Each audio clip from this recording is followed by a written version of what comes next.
Okay, I'm going to give a quick status update on what's going on with the Coastal Hydrautomat. We pretty much have everything done now.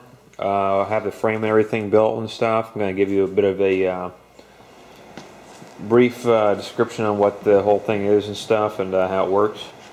So basically we have the frame of this thing now, because that's the only part that I had to develop since the last video that I put up.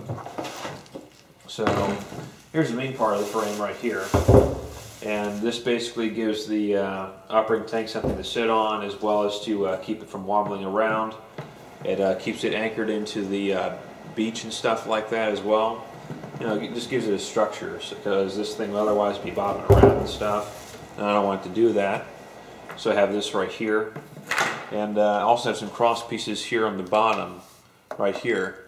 And that also prevents these things from wobbling around, and also gives me a place to wrap a chain around, because what I'm going to do to anchor this tank here onto this frame is I'm going to take a chain and I'm going to wrap it around the handles of this tank, and I'm going to go around these cross pieces here. You know, I'll probably like once, and then go around the other one once, then wrap it to the other handle here, and then buckle it. Take a carabiner, which is this little guy right here, and just link the chains together that way, so everything can be fastened down. I have two of these here, so I have one for each side.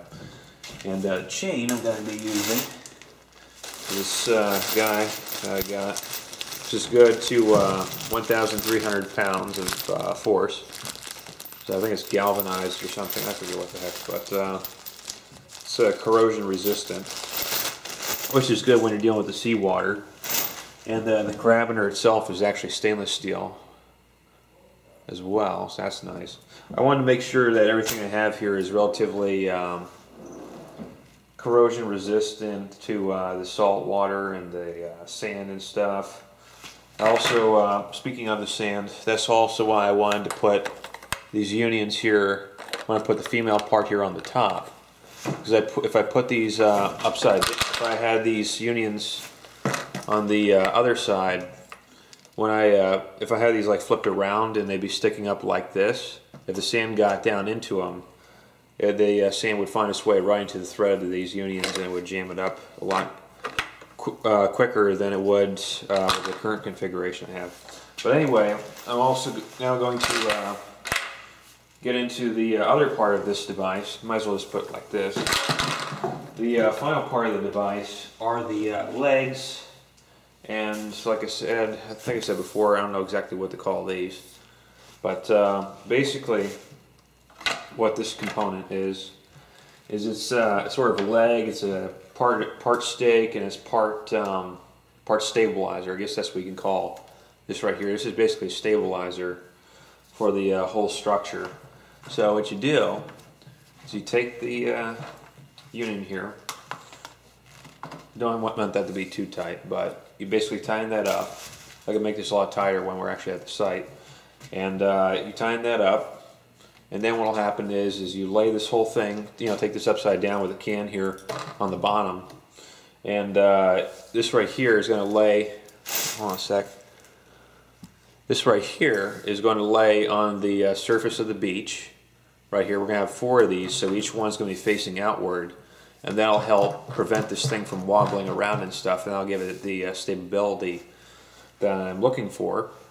And also what I'm going to do, well, actually what I might do is I might take plywood or something like that, and you know, take some use for, I guess you could call them conduit pipe brackets or something like that, and put them around here, and then screw it into the plywood, and then lay it across here, so that makes a flat surface and gives more, I guess in farming they call it flotation, when they put multiple tires on a tractor so it can have more surface area.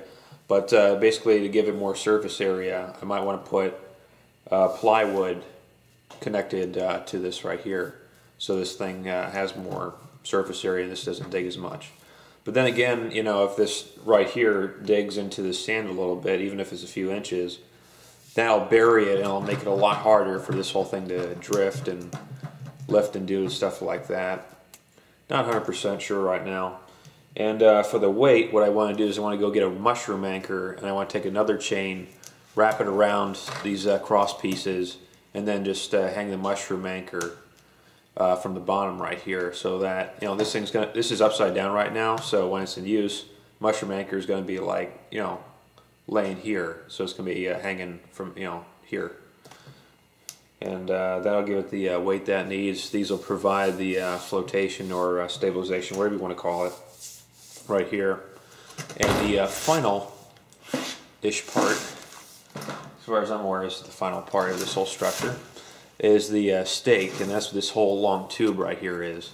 And as you can see, I cut it. It's really not that sharp. It doesn't have to be. It just has to have, you know, this just helps it to go into the ground. That's what this does right here. It's not sharp or anything. But this helps it to go into the sand, gives it a lot of depth, and helps with the structural foundation for this little temporary device. So it's pretty neat. Pretty neat, quick little fabrication, I guess you could say. I don't want to, well, I don't think that'd be a problem, but you know what, I'm not going to put these the other parts on here, but you can kind of tell how it's going to work. You know, I just put like all 4 of these on here. The other legs and stuff are sitting right over here. As you can see, they're just right there on the floor. And that's going to be my legs right there. So that's basically the frame. I'm going to have the can, as I said before, upside down on the what's right now is the bottom, but this is technically the bottom up here. You know, it's turned upside down so the thing doesn't get dented. No, these spikes or whatever get dented.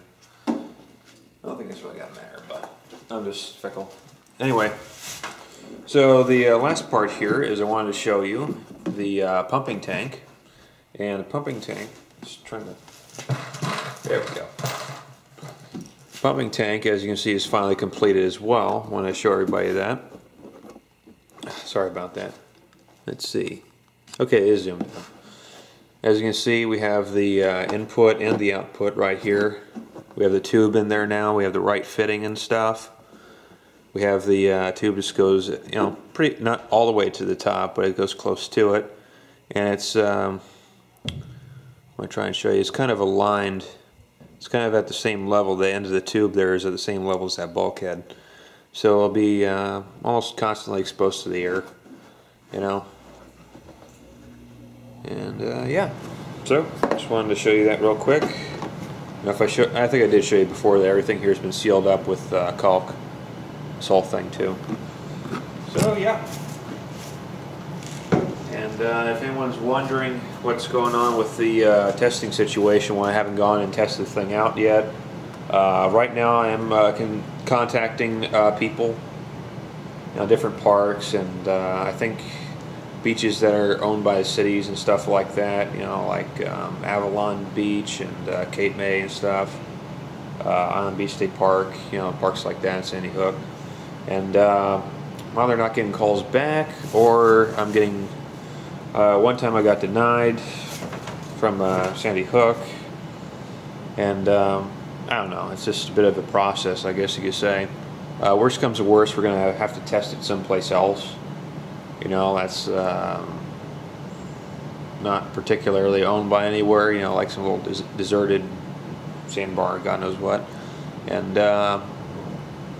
have to do something like that because people are freaked out by a liability or something like that. It's not like they actually saw the device, but they're like, oh, well, you know, we've turned down a whole bunch of other people before because of projects and we don't want to get into the surf. No, I don't know. They probably had like a bad experience or something with somebody else, and they don't want to take the chance or something. I don't know. That was with the one federal park over there in Sandy Hook. But whatever. And I don't know.